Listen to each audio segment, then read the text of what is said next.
почитувани медиуми.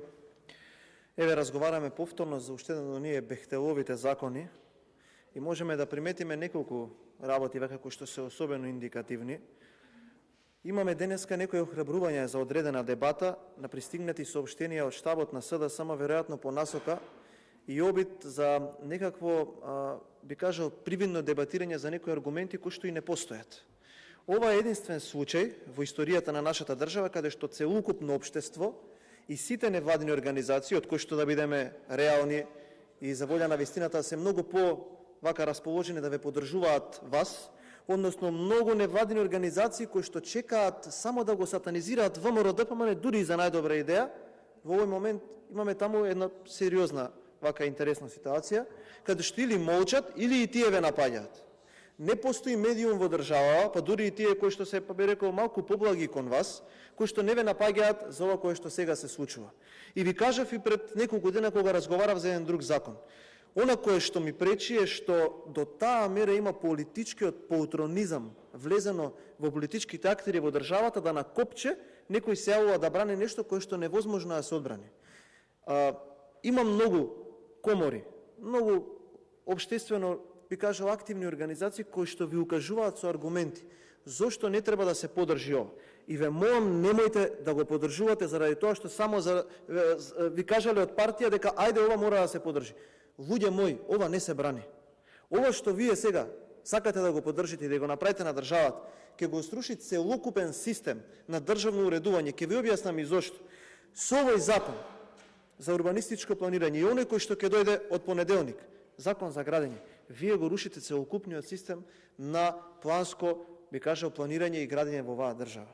Овде сакам да се обратам до оние организации, невладини организации, и до оние кои што имаат особено како сфера на интерес урбанистичкото планирање и градење. Тоа секако оние шанса за центар и така натака, кои што многу сериозно ги почитувам.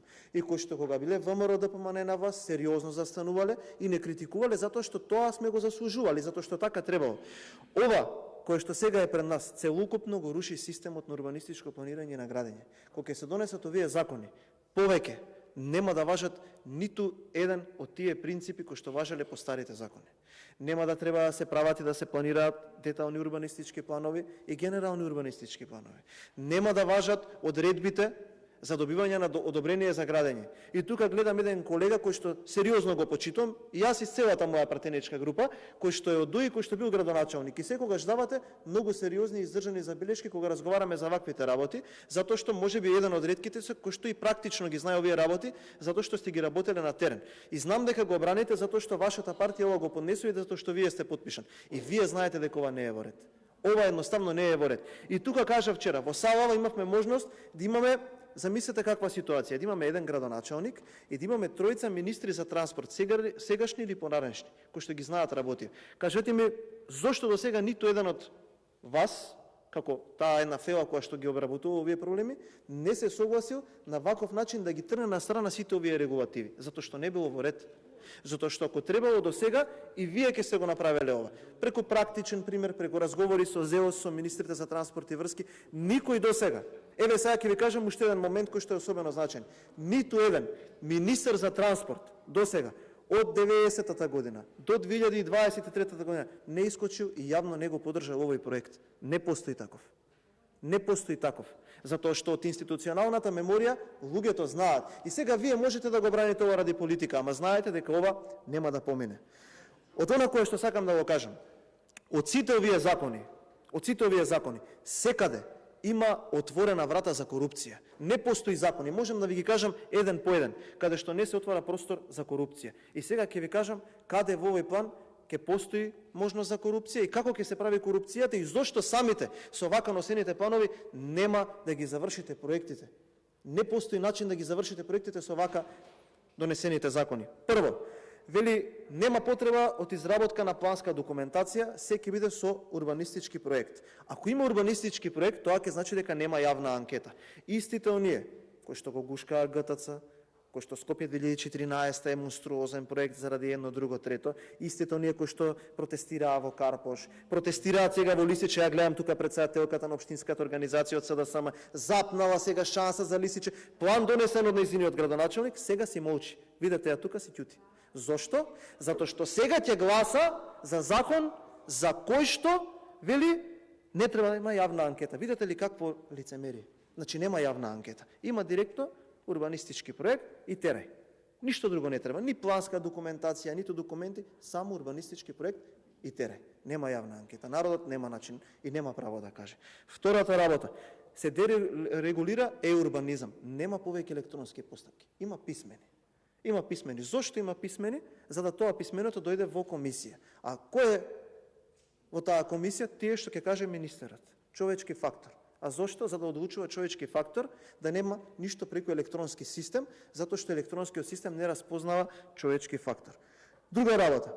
Вели урбанистичкиот проект ќе се изработува од фирма со вработен само еден планер.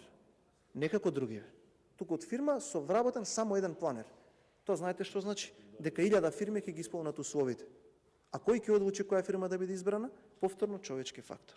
Дури и на оваква можност, се создава законско решение, односно се легализира корупција. Прочитајте го законот. Прочитајте го слободно законот. Исто така вели вака. Ќе се гради без идеен проект. Па луѓе, вие не можете една соба да направите без идеен проект. Вие не можете гража да отидете во општина сега, пробајте во било која општина, да побарате одобрение за градење за да направите една настрешница. Мора да имате идеен проект. Вие не можете да направите 12 квадрати стамбен простор или една гаража или настрешница без идеен проект. А ќе градите автопат без идеен проект. Па каде одите? Па што правите? Па дали е ова нормално? Времето кое што ми е останало, ќе го искористам за да ви кажам колку грешите со изјавите на вашиот председател или премиер, кој што ги дава денеска. Прво рекол вака: ајде заедно во иднина. Каква е таа европска иднина заедничка со закони, со вака европско знаменце? Европската комисија ви вели не. Девид Гир, евроамбасадорот, неговата екселенција ви вели не. А вие тука седите и ги браните. Ние не се согласуваме заедно за европската иднина. Оваа европска иднина не е наша европска иднина.